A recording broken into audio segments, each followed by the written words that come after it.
Recién mudado a mi nueva casa, me compré mi coche e hicimos todas las reformas necesarias para dejarla en condiciones, pues todas las puertas de la casa estaban llenas de termitas y en la cocina había una plaga de cucarachas de todos los tamaños.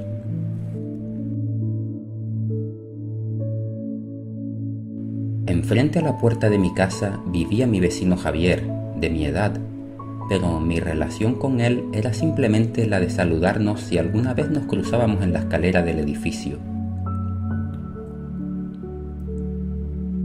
Pasaron un par de meses y fue en septiembre cuando volví nuevamente a cuestionar las creencias que desde la infancia habían implantado en mi mente.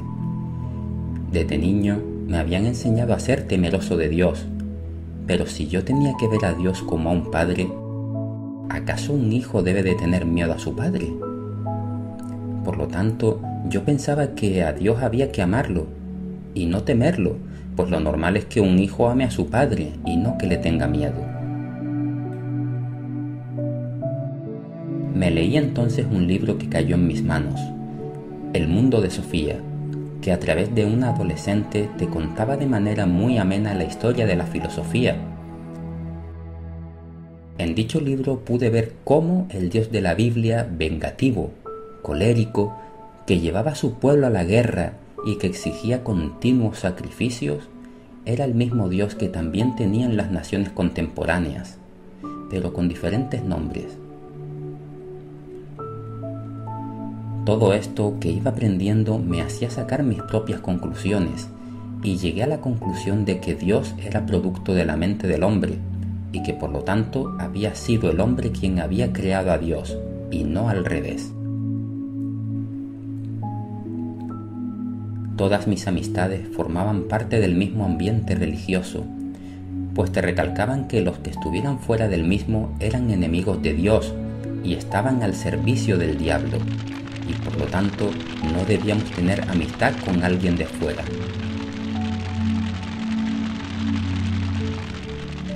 Así, llevado por mis propias conclusiones, decidí tomarme un tiempo y alejarme de todo lo que tuviera que ver con Dios o con la religión.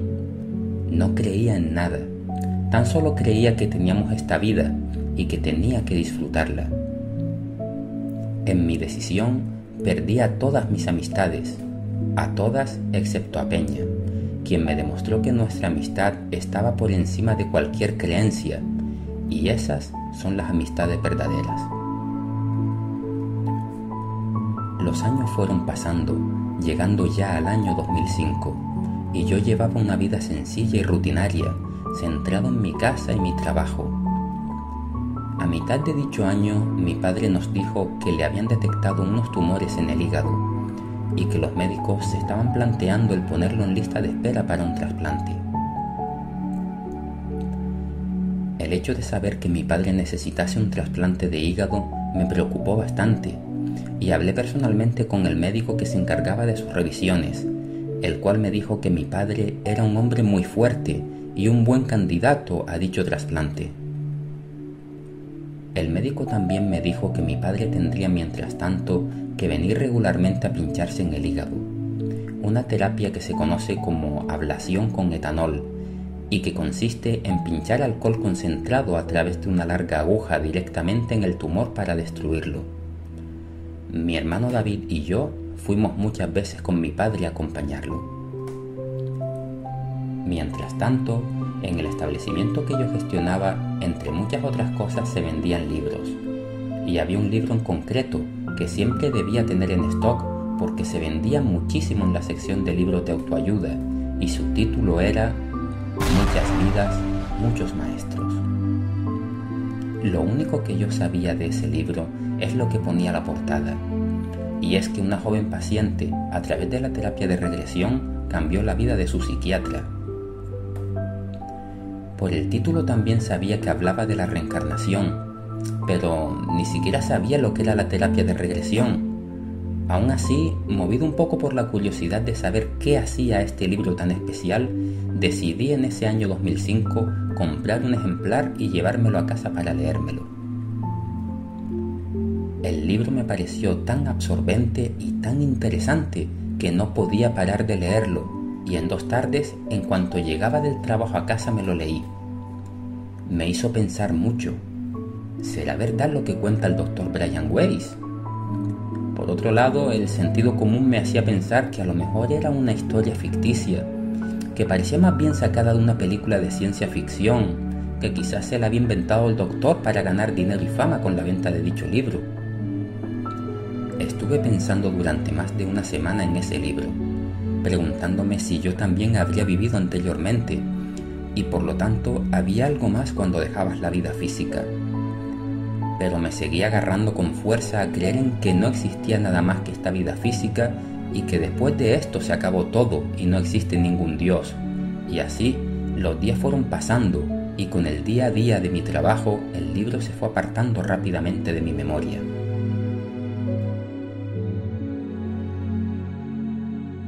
A finales de noviembre, en una pajarería del centro comercial La Ballena, mi mujer y yo vimos a la dependienta con un loro verde en el hombro que nos llamó muchísimo la atención por su sociabilidad. Nos dijo que era de ella, se llamaba Iris, y aunque no estaba a la venta, tenía una hermana, no tan dócil, pero que con tiempo y cariño podríamos hacerla perfectamente a nuestra mano. Le dijimos que por favor nos la reservara 2 días para pensárnoslo, y la chica nos dijo que sí. De esa manera, el jueves, día 1 de diciembre de 2005, Mohinder entraba a formar parte de nuestras vidas. Tenía algo más de 5 meses, pues había nacido el 11 de junio de 2005 y se adaptó rápidamente a nosotros.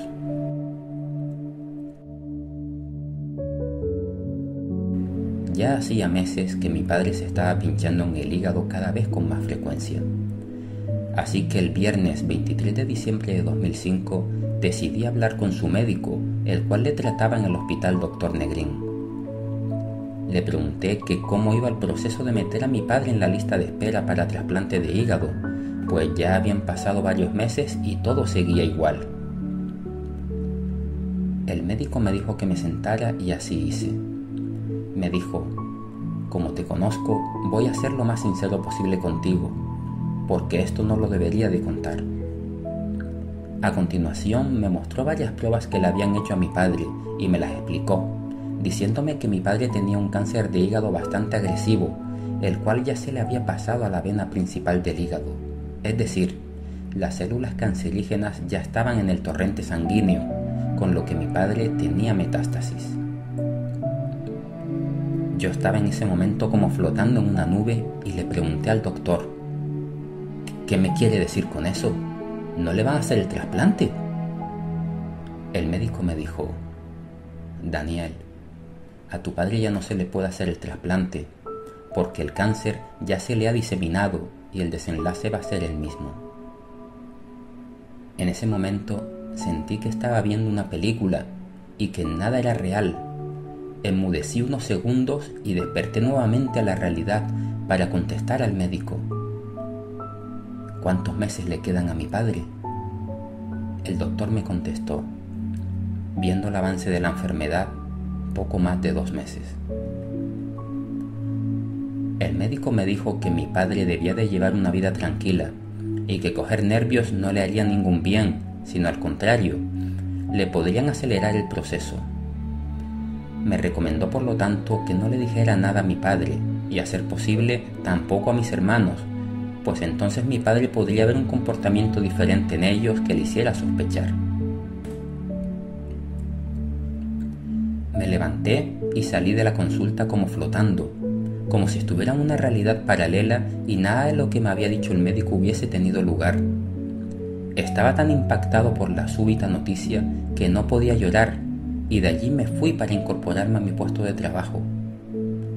Trabajé ese día como si nada hubiera pasado, y por la noche, al llegar a casa, se lo conté a mi mujer, y fue en ese momento cuando rompí a llorar.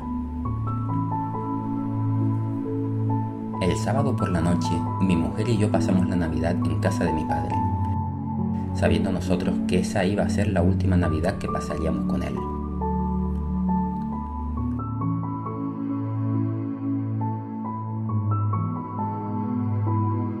Una semana después, mi hermano David y yo pasamos el fin de año también con mi padre, aunque David aún no sabía nada.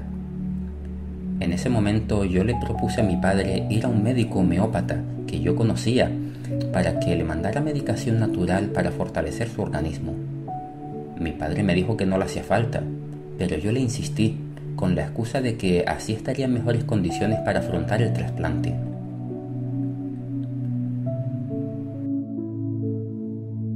A comienzos de enero hablé con mi hermano mayor y se lo conté, diciéndole también que no dijera nada. Unos días después se lo conté al resto de mis hermanos, pues también tenían derecho a saber la verdad. David entonces le dijo a mi padre que se fuera a pasar una semana a su casa y mi padre aceptó, pues no era la primera vez que iba a pasarse unos días allí.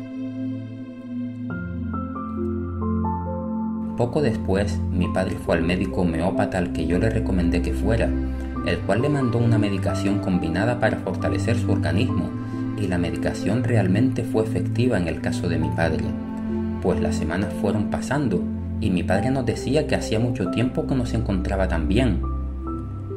Así pasaron varios meses, en los cuales mi padre acudía regularmente al hospital para que lo pincharan en el hígado. El 19 de marzo de 2006, David y yo, así como nuestras parejas, fuimos con mi padre a almorzar a un restaurante. El 19 de marzo es el Día del Padre, y ese día mi padre fue con fiebre a almorzar con nosotros, sacándome yo una foto a su lado.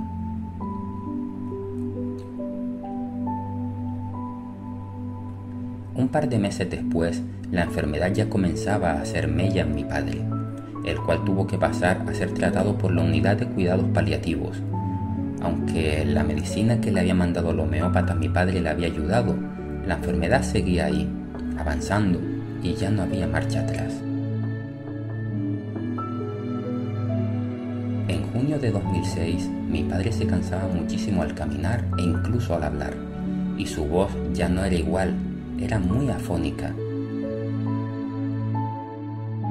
En agosto, me traje a mi padre a pasar unos días en mi casa y mi mujer y yo nos dimos cuenta de que se comportaba de manera muy torpe, costándole seguir una conversación, y hacía cosas totalmente incoherentes, como por ejemplo, limpiarse la boca con el mantel de la mesa en vez de con la servilleta.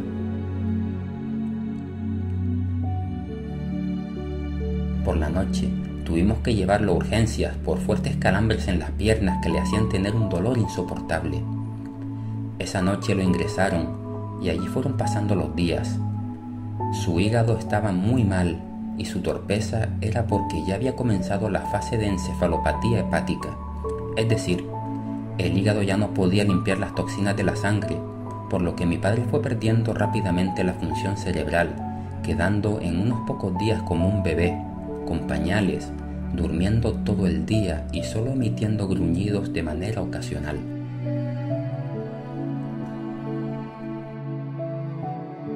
Las semanas fueron pasando y mi padre permaneció ingresado. Mis hermanos y yo nos turnábamos para que durante todo el día uno de sus hijos estuviera con él. Fue muy agotador, pues recuerdo pasar alguna noche allí sentado en el hospital al lado de mi padre para por la mañana ir de allí directamente a mi puesto de trabajo.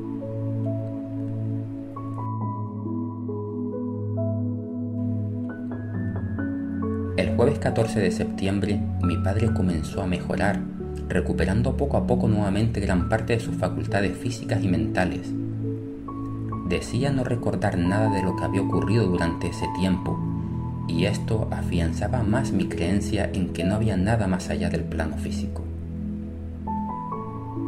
El domingo 17 de septiembre de 2006 le daban a mi padre el alta del hospital, y aunque entre mis hermanos habíamos considerado el llevar a mi padre a una residencia hospitalizada privada, al ver que mi padre se había recuperado más de lo que esperábamos, decidí que estaría mejor en mi casa, siendo cuidado por mi mujer y por mí.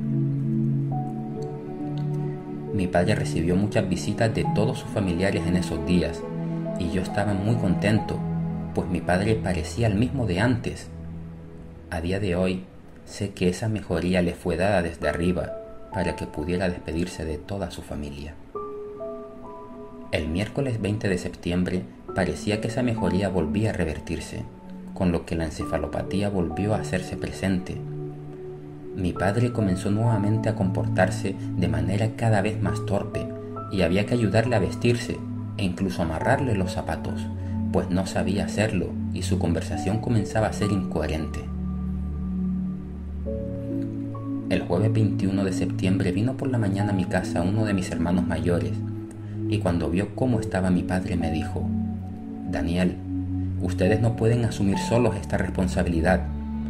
Voy a llevarme a papá a dar una vuelta, porque ustedes también necesitan ayuda de la familia».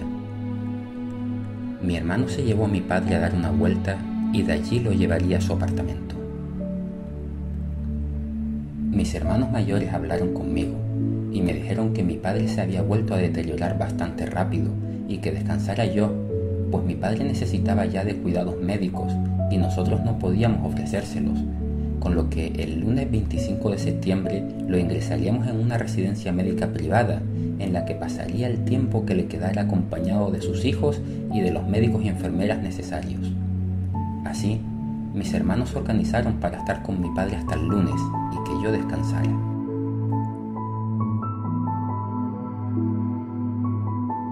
El viernes 22 de septiembre era mi cumpleaños y por la tarde, al salir del trabajo, mi madre me convenció para que fuese a su casa, diciéndome que había comprado una tarta para celebrarlo. Yo le dije que no estaba para celebraciones, pero ella insistió en que necesitaba despejarme un poco por todo lo que había estado pasando, así que finalmente acepté. Esa tarde yo estaba en casa de mi madre comiéndome un trozo de tarta cuando le dije: «Mamá, mi padre siempre fue un gran padre para mí y no tengo nada malo que decir de él, sino al contrario. No obstante, en mis 32 años lo único que me ha faltado de mi padre es una felicitación en el día de mi cumpleaños, pues nunca me felicitó el día de mi cumpleaños y ese para mí habría sido en este día mi mayor regalo por su parte. Pero tristemente, ahora que ha vuelto a perder la cordura, eso ya no será posible». Mi madre le restó importancia y me dijo: «Daniel, tu padre pasó mucho tiempo en la mar fuera de casa y siempre fue una persona muy despistada con las fechas. Nunca recordaba los cumpleaños de ninguno de tus hermanos y hasta se olvidaba de la fecha de nuestro aniversario de bodas, que se la tenía que recordar yo».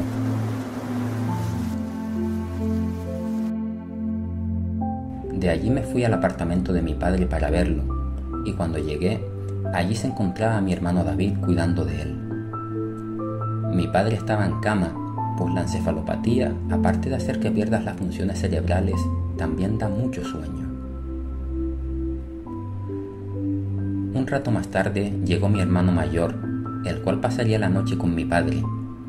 Estuvimos hablando entre nosotros sobre la residencia médica privada a la que llevaríamos a mi padre el lunes por la mañana, así que finalmente me incorporé, diciéndole a mis hermanos que me marchaba ya.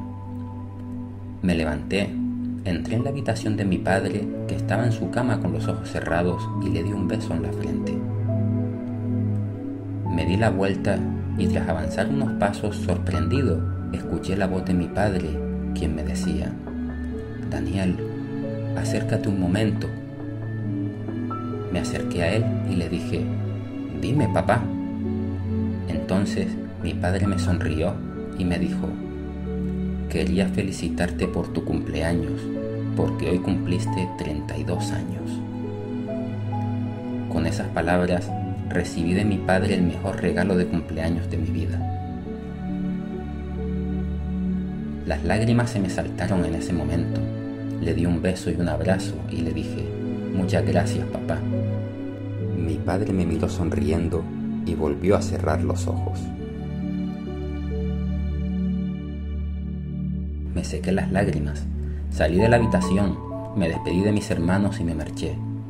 Me marché muy sorprendido por las palabras de mi padre, pues parecía como si de alguna manera me estuviera escuchando cuando yo le decía a mi madre que eso era lo único que me había faltado por parte de mi padre. Y esas palabras realmente sí me hicieron pensar que quizás sí que podía haber algo más de lo que nuestros ojos físicos pueden ver.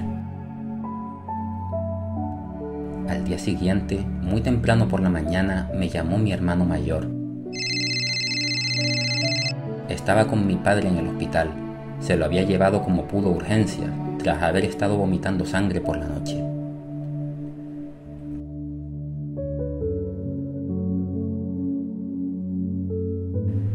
Cuando llegué al hospital, mi padre ya estaba inconsciente en la cama. Allí pasamos las horas, sus hijos a su lado. Esa misma noche, a las 12:34, comenzando el domingo, falleció mi padre, a los 68 años de edad, rodeado de sus hijos. Aproximadamente un minuto después sonaba mi teléfono móvil. Era mi madre, diciéndome que acababa de venirle mi padre a la mente en ese momento, sintiendo por un instante su presencia a su lado, por lo que rápidamente agarró el teléfono móvil y me llamó. Muy sorprendido por esas palabras, yo le dije que mi padre acababa de fallecer y en ese momento había allí un médico mirándolo para certificar su defunción. Mi madre se echó a llorar y me dijo que se vestía y que en una media hora estaría allí. Esa misma noche, mi sobrino David, hijo de mi hermano David, de 11 años de edad, se encontraba durmiendo en casa de su madre, a miles de kilómetros, en Barcelona, cuando de repente sintió que alguien lo despertaba y le daba varias palmadas en su hombro izquierdo. Mi sobrino me dijo que mi padre, cada vez que se despedía de él, le daba varias palmadas con su mano derecha en su hombro izquierdo, y él sintió claramente que mi padre, a quien estaba muy unido, había venido a despedirse. Al día siguiente por la mañana, su madre le dijo que su abuelo había fallecido esa madrugada. Mis hermanos, mi madre, yo y otros familiares y amigos velamos el cuerpo de mi padre esa noche y la siguiente en el Tanatorio San Miguel, y el lunes 25 de septiembre a media mañana su cuerpo fue incinerado allí, en ese mismo tanatorio. Mi padre se fue en paz con todos, despidiéndose de mí precisamente con las palabras que yo necesitaba escuchar de él. Es como si su alma de alguna manera me escuchara y supiera que tenía que decirme esas palabras antes de partir.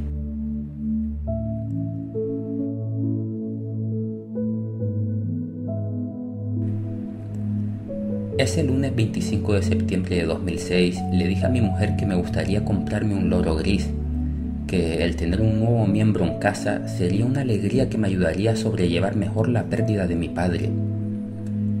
Ese día llamé a una pajarería en la que vendían loros criados a manos, con microchip y certificado veterinario, y me confirmaron que tenían loros grises a la venta. Le dije que quería una hembra y me dijo que tenía varias, así que le dije que en una hora estaría allí. En la pajarería había muchísimos pájaros exóticos, hasta un tucán. Tenían allí una especie de parque con piedrillas blancas y un árbol artificial. Al menos 10 loros grises estaban en dicho parque corriendo y trepando por el árbol. El dueño de la pajarería me dijo cuáles eran las hembras, e inmediatamente le dije: «Quiero a esta». El señor la cogió, le dio un beso y la metió dentro de una amplia caja para que fuera medianamente cómoda en el coche hasta llegar a casa. Así fue como Wendy entró también en nuestras vidas. Había nacido el 18 de mayo de 2006 y me la llevaba a mi casa con poco más de 4 meses de edad. El viernes 6 de octubre de 2006 se celebró una misa a la memoria de mi padre en una iglesia cercana, y al terminar la misma mis hermanos y yo fuimos a una zona apartada y mi hermano David esparció sus cenizas en el mar.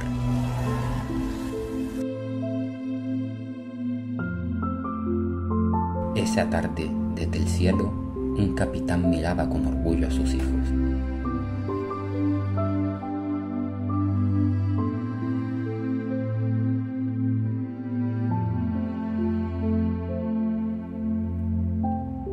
Los meses pasaron y Wendy, al igual que Mohinder, también se adaptó rápido a nosotros. Las dos eran muy cariñosas y Wendy rápidamente aprendió a hablar, no solo diciendo palabras sueltas, sino frases en su correcto contexto.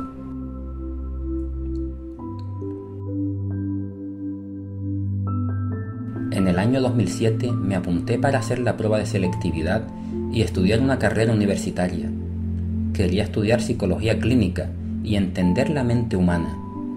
A pesar de lo ocurrido con mi padre, el Dios al que había conocido me había llevado a negar su existencia.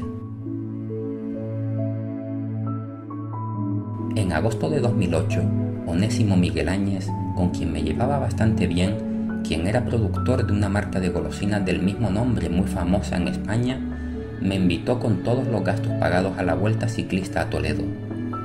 Lo único que tenía que hacer es llevar puesta la ropa de la firma, posar con las modelos y lanzar algunas chucherías a los niños. Quería disfrutar la vida, así que ni me lo pensé.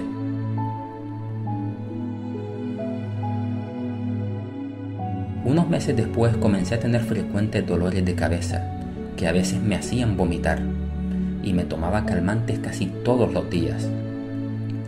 Dichos dolores yo los atribuía a mi trabajo, pues estaba delante de un ordenador casi toda la jornada y salía con los ojos muy rojos, por lo que tenía que ponerme lágrimas artificiales para hidratarlos.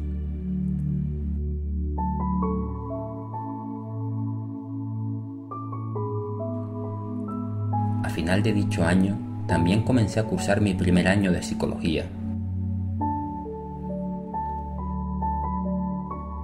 Llegó el año 2009, y aunque parecía que todo estaba muy bien, mi vida familiar se había deteriorado bastante.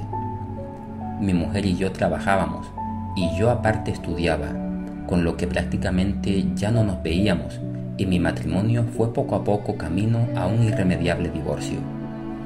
Así, a final de 2009 decidí posponer la carrera para poder estar más tiempo con mi mujer e intentar salvar nuestro matrimonio. Siguieron pasando los meses y en mayo de 2010 cambié de gimnasio, apuntándome en uno que había mucho más cerca de mi casa. A dicho gimnasio también estaba yendo mi vecino Javier, y fue ahí, en el momento que tenía que ser, cuando los dos comenzamos a tener amistad y a contarnos nuestros problemas comunes, e incluso íbamos juntos a la playa. Javier se había separado recientemente y tenía una niña de 2 años. El miércoles 28 de julio de 2010, mi camino y el de mi mujer se separaron definitivamente, y ella se mudó a una casa de su propiedad.